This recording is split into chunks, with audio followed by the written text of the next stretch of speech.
Thank you for attending the session, and we're going to get started on this session titled Turning an Idea into a Data-Driven Production System, an Energy Load Forecasting Case Study. So my name is Lucas García. I work as an application engineer at MathWorks. As you probably know already, MathWorks, we are the creators of MATLAB. So before we start, maybe let's take some time to explain this very long title of today's talk.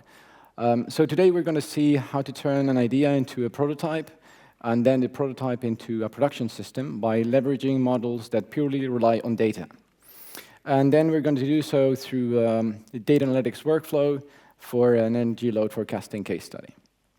So before we jump into more technical details, let me briefly explain on what we mean, or what I mean by energy forecasting. So according to Wikipedia, energy forecasting refers to any predictive modeling or looking to the future of any aspect in the energy industry. That is a little bit vague, but it could refer to loads, so the actual electricity demand. It could be electricity price. It could also be commodity pricing for fossil fuels. Or it could be electricity production, where its biggest interest today is in the area of renewable energy, especially solar and wind. So today we're going to focus in energy load forecasting. So this case study of today is on energy demand. So by now you're probably already familiar with data analytics, and so I want to basically bring to the table some of the insights that, in my opinion, data analytics brings us. So we have descriptive analytics, so we can decide, or we can look into the data and see what happened. We have diagnostics, so why this did happen. We also have predictive analytics, what will happen next, and then prescriptive analytics, what should be done. So our goal with these data analytics is going to be turning large volume of complex data into actionable information, actionable insights for our purposes. So we can say that with data analytics, we're going to be using data to make better decisions and influence others. And here's the workflow that I'll be suggesting for the talk today. I'm going to start by looking into how to access and explore data. Then we'll look into how to pre-process that data, after which we'll develop some predictive models, and we'll end up by integrating those models into much larger systems. So that being said, let's take a look into the case study of today. All right, so what you're seeing here is an application we built on, this is running on Amazon EC2, and unfortunately, probably the URL is very small for you to type it in your mobile phones, but you could actually do it if you wanted. So this is running there on Amazon EC2, and what this particular tool allows me to do is to, we're seeing here Google Maps, and on top of Google Maps we have drawn different grids on the state of New York. These are energy grids, and these blue dots, or red dots represent the weather data that we have in this location. So we have weather stations across the state. So again, what this tool is going to allow me to do is just to pick a particular grid and generate a forecast. So I get a forecast, and I also get some information on what happened in the previous 48 hours and what the prediction is going to be for the next 24 hours. So this application, and by the way, if I choose a different grid, so for example, if I look into New York City and I generate a forecast again, I'm going to see a very different set of behavior. So we're going to have to see on how we should model this data. Okay, so what's going on when I hit this Generate Forecast button is that a series of MATLAB algorithms are running on Amazon EC2 to basically extract all the relevant information that we want to use, so pull out all the data from different data sources. Then we're going to be cleaning the data, stitch it together, run it through a neural network model, and then show the results here on the screen. Now, This tool is all about meeting business needs. So if you're working for example, a power company, or you're running the power grid of New York City, you probably would like to know on what level should you be running different power plants across the state. So should they be running at full operation or not for the next 24 hours? And to do so, you very likely need a very good and accurate demand forecast. Also, if you need to know these forecasts, since you probably need to buy energy from a neighboring grid at some point in time during the day. So apparently we also do that here in Spain. So this is something relevant as for business decision making. This is also a tool that we could put in the hands of a large number of people, so a large organization, and make it available on demand, 24 hours a day, 365 days a year, because really power plants never stop, so downtime is really unacceptable here. And finally, it's also about openness. So we want to open this tool and make it available for a larger crowd. Maybe, so this is just energy demand, but maybe you're interested in electricity pricing, and to develop a demo or to develop an application for electricity pricing, you're going to very likely need to do something similar and pull out similar data. And you'll also be very likely using the prediction that we've outputted here. So we've created this RESTful web service with two functions, generate demand forecast and visualize demand forecast. And what this allows us to do is just to open the MATLAB analytics to anyone who wants to use it for another purposes. So we have designed these different parameters that you can use. So you can output the data as text or JSON or HTML. And also we've done the same thing for the graphs. So you can actually pull out the data and the graphs from this web service. Now, interestingly, if you're going to be developing an application for electricity pricing, and you could be really using this, despite these demand forecast predictions and visualizations, you might still want to use them for your own reports. So that's something we're going to be interested in looking into. Okay, so despite this is an application that shows what the final product could look like, what I'll be focusing today is on what happens under the hood when I click this Generate Focus button. So what are the MATLAB analytics that are happening in there? So again, we're going to put ourselves in the shoes of someone who has to develop these day-ahead energy load forecasting problem.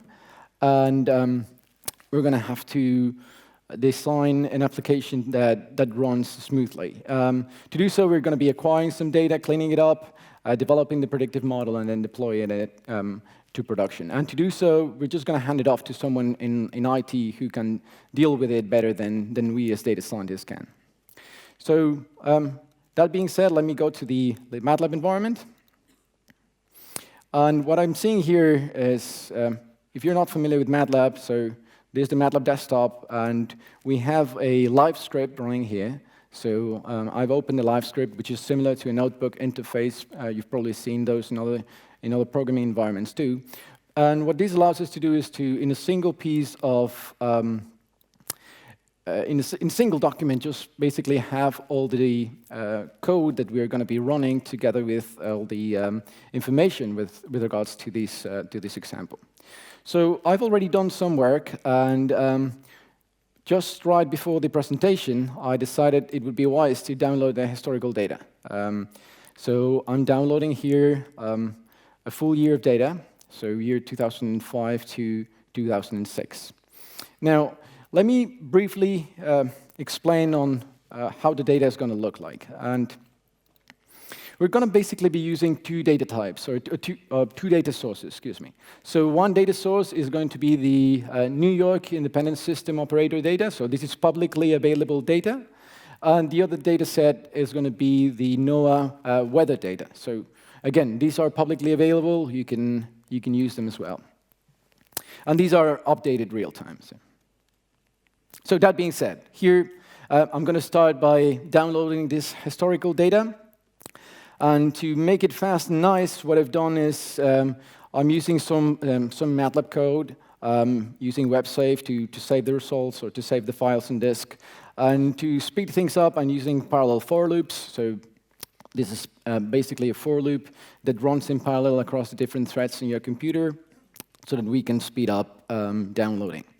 So I'm going to skip that for now, because it's not that interesting, and I unzip the files once I have them. Great. So next thing I'll be doing is I have to work with the files all together. And if you're creating this application from scratch, you probably have to look into the data. So let's look into how the data look like. So I'm going to open one of these examples. So one of these data files. So these are all CSV files. And they come with different columns. So I have timestamps, time zones. I have the name of the grid. I have the ID that identifies the grid. And finally, I have the load, the historical load, and that particular timestamp. So there's a nice, interesting thing about all these files, and this is that they are structured. So they have a good structure. All files preserve the same structure, and because that is true, I'm going to be able to use a MATLAB class called Datastore. I just have to point to the location where the files are, and if I run this, what I'm going to be doing is I'm going to be pointing to those files which are stored in disk. Now, these files are stored in disk, but very well they could be stored somewhere else, like Hadoop or other infrastructures. So if I hit ds, which is the name of the object that I just created, I see that I'm going to be pointing to 300 and, well, these 3 plus 362, so a full year of data. I see information on the encoding of the variable of the file. I see information on how to treat missing data and so on. And these are properties I can change very easily. Now, because I want to scan the data, I yet haven't done it. I'm going to be able to decide or to determine how data needs to be scanned. So timestamps. Then we're going to have some strings, some categorical data, some integers, and then some floating point numbers for the loads. But as a matter of fact, I just want to read timestamps, name of the grid, and load. Okay, so let's run this section. And once I have that, this is already set up for me to read the whole thing. So all I need to do is call the function readAll. And this is going to be pulling the data into my workspace, into my MATLAB workspace. I'm going to be using RAM memory for that. So this is an in-memory operation. So when I do that, it's going to take a little while, but I'm going to be pulling quite some information from there.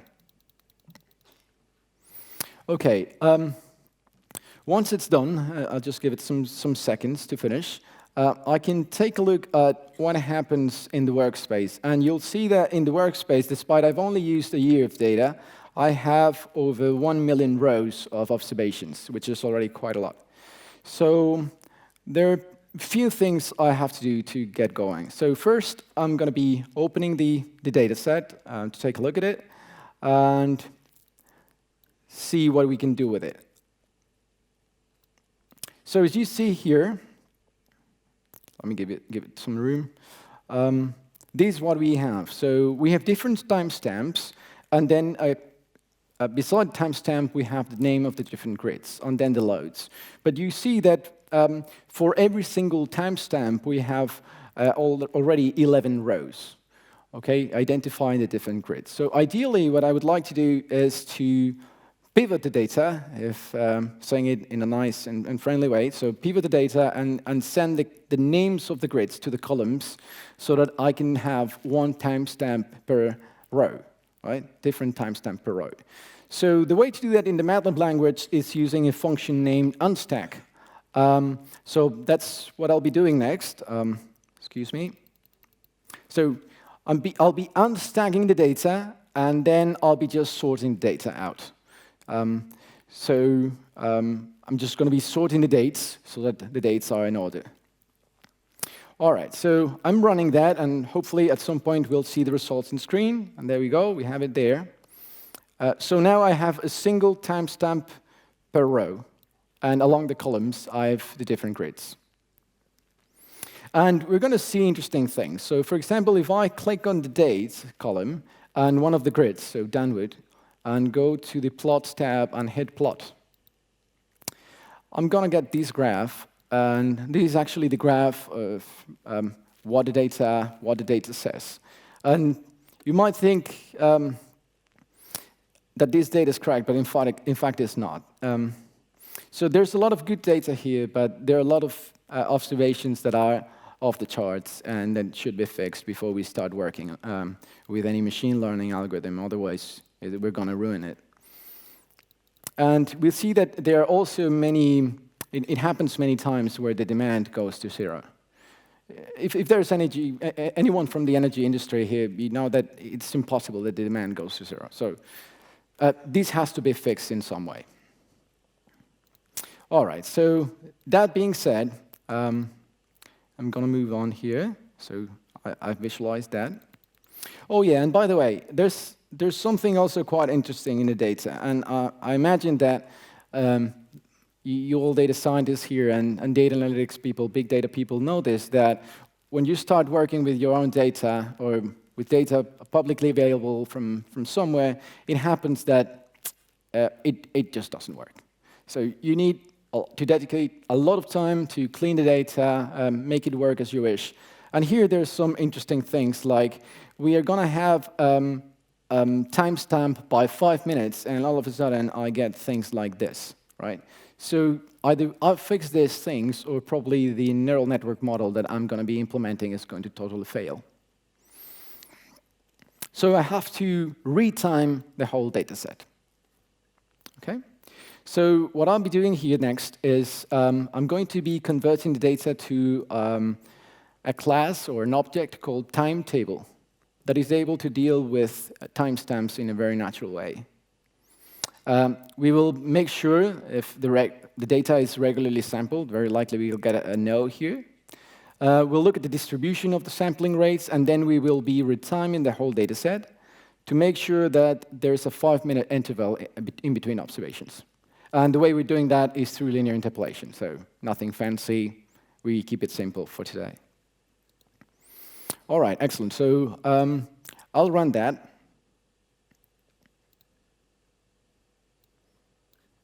And we see, of course, data is not regularly sampled. The distribution of the sampling rates, it's here. So we have very different sampling rates. The median is over almost six minutes. And then we'll retime. So after retiming, what happens basically is that every timestamp is now regularly sampled. Okay, observations are good now. Okay, more things to fix. So we need to fix as well the fact that we have a lot of zeros here. Okay, and probably we also need to fix all the data that is spoiled there with probably a lot of outliers. So the way we're going to be doing that, again, is we're going to be finding the observations that are zero, and we're going to be filling the missing blanks. Again, using, in this case, linear interpolation. There are many other methods, but this makes it simple. So I run that, and it's going to go through all the observations and interpolate it linearly by the columns. Okay, so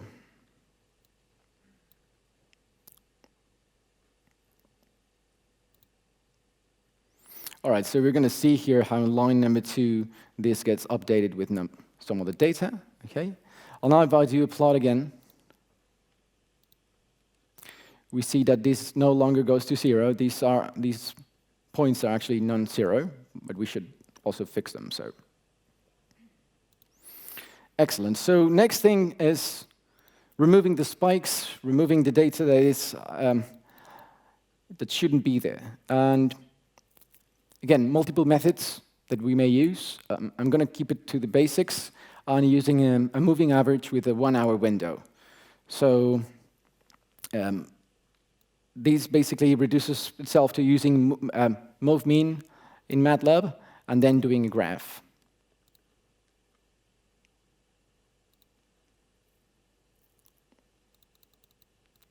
All right, so that's done here now. And if I open it and show it big here, we see that now the orange data is the data that we are going to be using. Okay? Other more powerful methods will allow for much better smoothing techniques, but with the time we have for this talk, I think that should be enough. Great. So we're going to move on. Next thing I'll be doing is I have to do the same thing for the weather data. So I've been doing all this thing for the load, the energy load, but I have to do the same thing for the weather data. Now, in the interest of time, I'm going to be doing a reduced version of this, because if I run this section of the code, you're going to be seeing that the whole data set is almost 50 gigabytes, or over 50 gigabytes in size.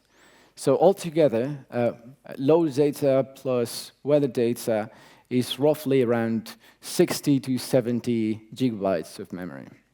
So in order to work it nicely with this computer, since I'm not using Hadoop or any other technology at the moment, I'm going to be doing that with a small and reduced version of the weather data set, which is going to be 1.72 gigabytes, which is already good enough. So Datastore this space disk, I'm using the same Datastore container, so that's exactly the same thing. Okay, and there's an interesting part, because all these weather stations are weather stations from different places, and I'm only interested in the weather stations in New York City. I am going to have to filter some of those data points. So I'm going to create a table that shows exactly the IDs of the weather stations I want to use. All right, so let's finish it up by looking into toll data. Okay, so we have designed in MATLAB a way to handle and process big data, and that is by using these Datastore objects together with the toll arrays. So toll arrays is data that is very tall and very narrow, okay? And these data can come from actually other infrastructures. It doesn't have to be necessarily on my desktop. So I can use data that is available on HDFS, for example. So the way this is going to work is that these toll data can seamlessly spill data over to disk if needed. All right.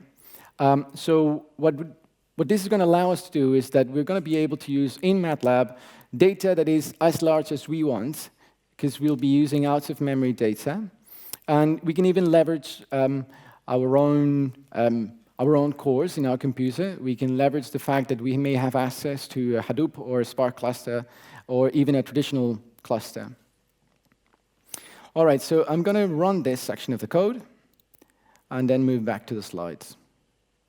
So these data, once I run this toll instruction, this is not going to trigger data yet, or trigger processing yet. Only when I get the results, this is going to happen. So here you see the reasoning why this is going to work well with Spike. So with that, I'm going to be running this in MATLAB.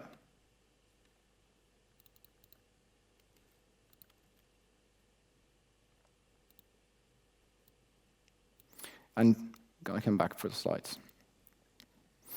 All right, so let me go again to the data analytics workflow for a second. And basically, we started by accessing and exploring data. Then we're going to be pre-processing the data as we've done, after which we do these develop of predictive models, and then we integrate it with the analytics systems.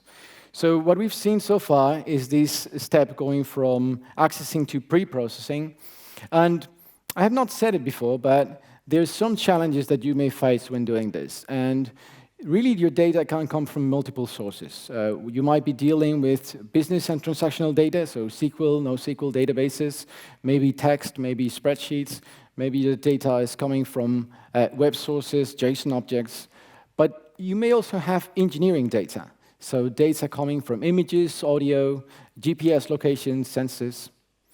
And here the challenges are quite large. So you may have to aggregate data and look into how the data has to be aggregated, clean the data, do specific processing, and deal with out-of-memory data. So basically our pitch in MATLAB is that by using the fact that MATLAB can not only handle transactional data, but also engineering data, you're going to be able to empower your analytics with much better results. All right, so next step is going from pre-processing to developing these predictive models. And basically, to do so, we also encounter some challenges. Believe me when I say this, that today there's still a lack of data analytics expertise out there. So this forum, Big Data Spain, might say the opposite thing, but there's still a lot of unknown on data science. And people ask, well, how to best transform the data to represent it, how to select features in a nice way, which models do the best representation on the data. All right, so back into the MATLAB language. This filtering out of the data took roughly 1.6 minutes, and we can move on.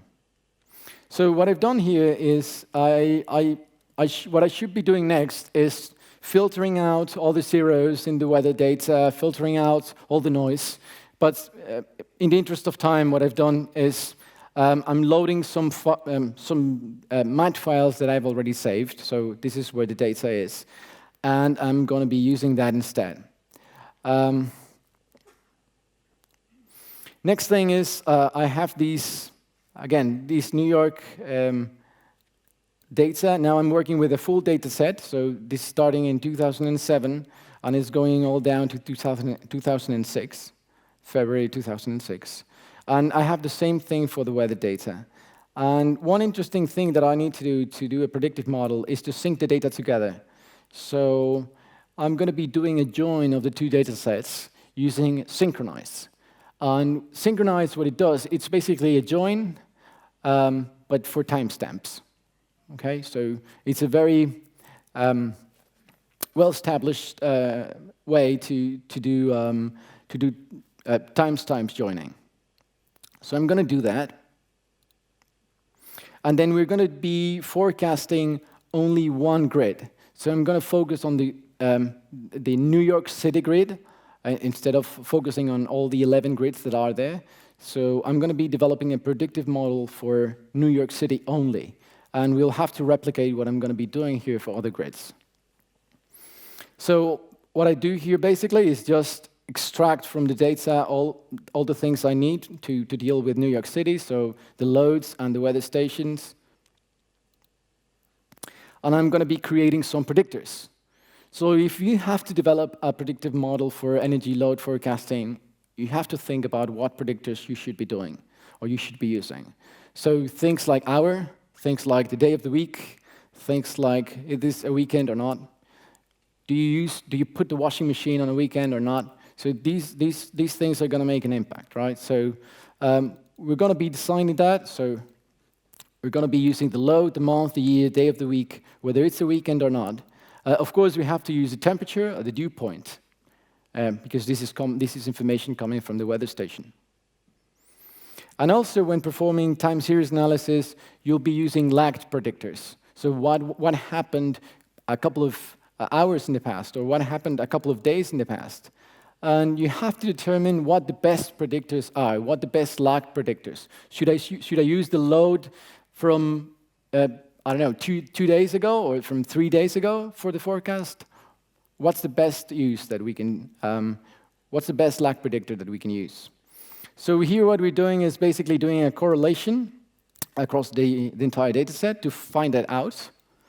And if I run the section to compute this correlation, what I'm going to get, I'm going to open this up, and by zooming in here, okay, here, this is the correlation, and I see that the highest peaks are here. That's the hour 24. I'm not sure if it's, you can see it from the back, so that's 1 day before, and this is the other peak, 168, that's 7 days ago. So those are the lag predictors that make sense to use. All right, so that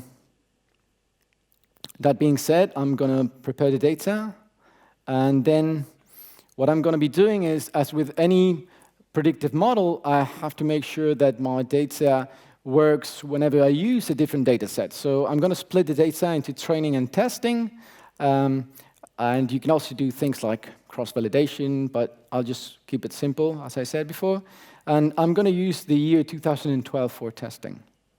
So I'm going to basically split that data set into training and test.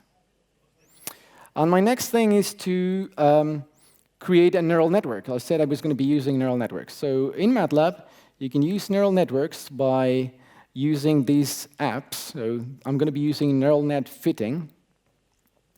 And what these apps allow me to do is, through a point-and-click interface, deal with the fact that you might not be familiar with neural networks. So I click Next here. I'm going to enter the inputs and the targets. My observations are set by rows, so hit Next. This is how I'm going to split the data and training, validation, and testing for the to avoid the overfitting of the neural network. I hit Next. That's where the magic happens. So this is the number of hidden neurons. So I have to put a number here. Now, if you're familiar with neural networks, you'll probably know already what you have to put. If you don't, well, you just have to come up with something, and then we'll figure it out. But I'm going to start by putting a number, 20. This number is basically going to represent roughly the degree of nonlinearity that the data has. Okay? So I have these 20 here. I click Next. And then I'm going to just do the training. There are multiple training algorithms to choose from, but I'll just go with the defaults. So here training begins, and it's going to iterate across many, many iterations, so it's going to go fast. But I can also look at the performance of the network. So if I hit here, I see what the validation performance is for the neural network.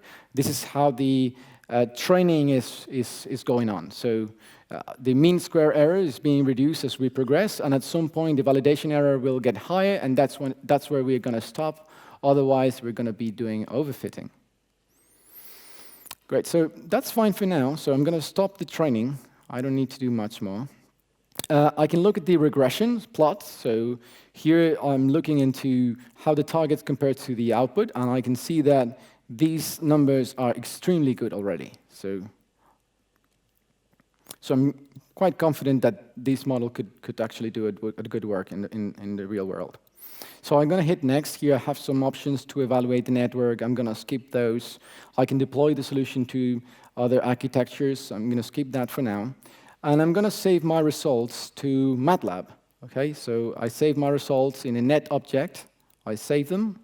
And actually, I can also look at this script. So I can look into what code should I have to write in the first place if I was doing this by hand. Okay, so I'm going to leverage that.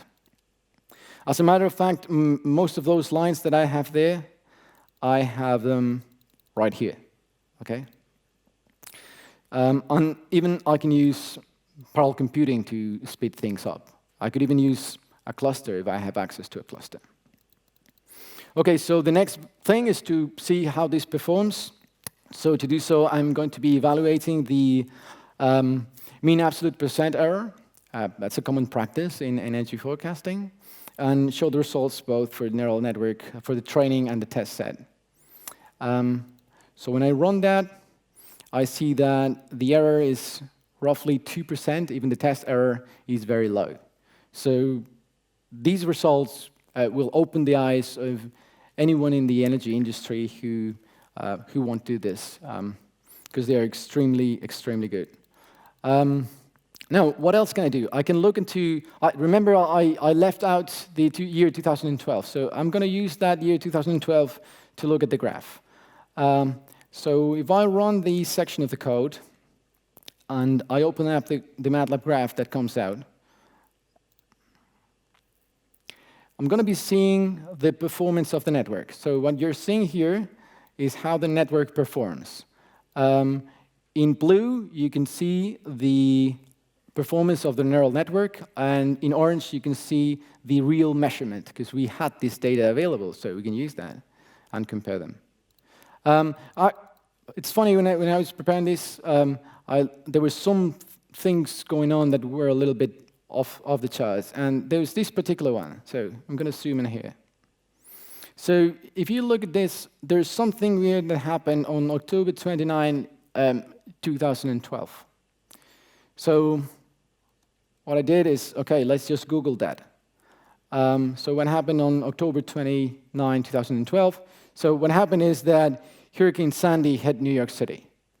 So we're not modeling the fact that we could have a hurricane in New York City. So that's not being considered in the model. So to do that, we could certainly do it, but we could add a lot more complexity to the problem. Now, however, this is a forecast that works very well for normal operation conditions.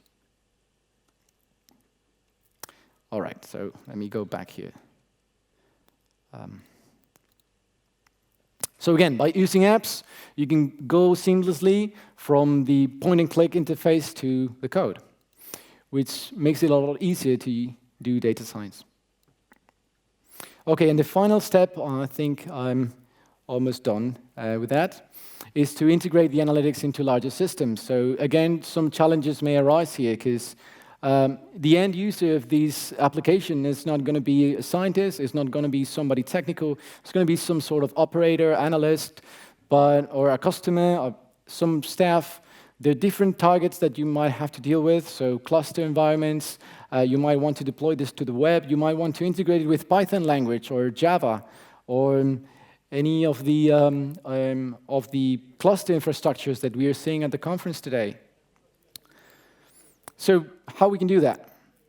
Basically, with MATLAB, you can just bring your whole application into different enterprise systems. So we can integrate with, again, standalone executables, Hadoop, Spark, languages like C, C++, Python, Java, .NET, and MATLAB Production Server, which is basically a server that runs with multiple headless MATLAB, so that you can basically allow people to concurrently use your application. And the other thing that you can also do is you can offload, or you can bring an algorithm, a particular algorithm, and generate code, C code, or HDL code, or PLC code. This is portable code that can run in embedded devices. So for example, in one of your phones. So you can have MATLAB analytics running in your phones. So that's also something quite unique. So really, your MATLAB analytics can run anywhere, both in engineering and enterprise systems, and also in embedded hardware. So just for those who are curious, this is what's going under the hood in Amazon EC2. So we have Apache Tomcat doing the web service, and we have MATLAB Production Server running simultaneous MATLAB runtimes, so that we're able to handle multiple requests from different users. Some key takeaways. So with MATLAB, you can basically use your business data and your engineering data, so you leverage all the information you have. MATLAB enables you as data science experts to do data science. And basically, MATLAB analytics run anywhere, both in embedded devices and enterprise systems. Okay, so with that, I would like to thank you for your attention and enjoy the rest of the conference.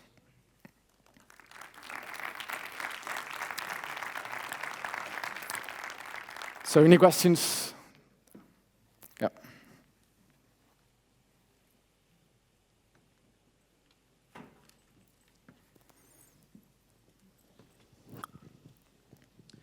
Thank you, Lucas, for your nice presentation.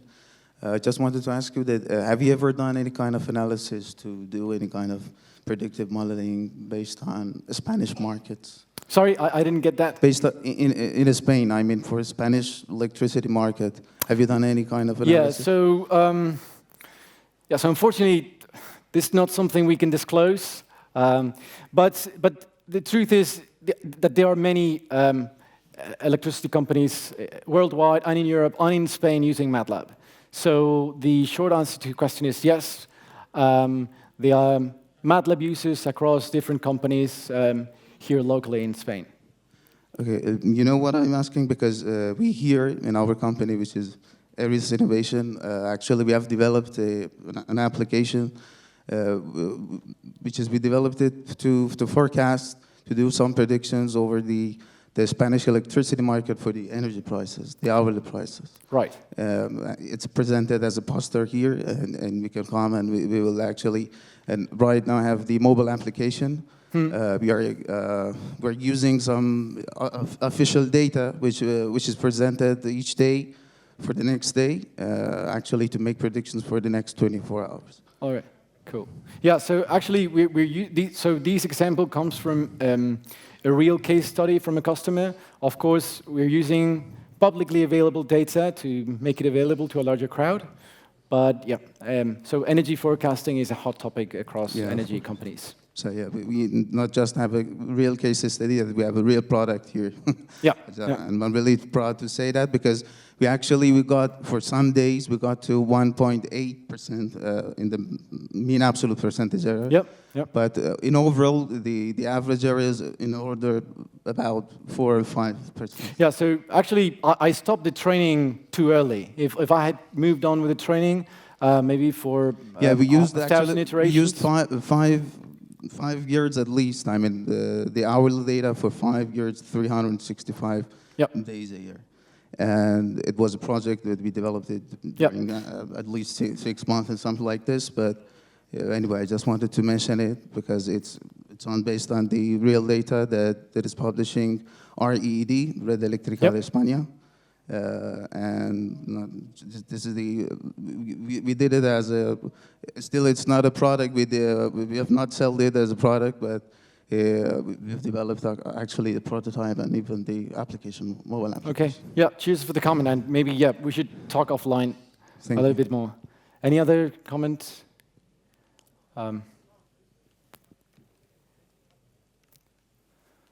Okay, thanks.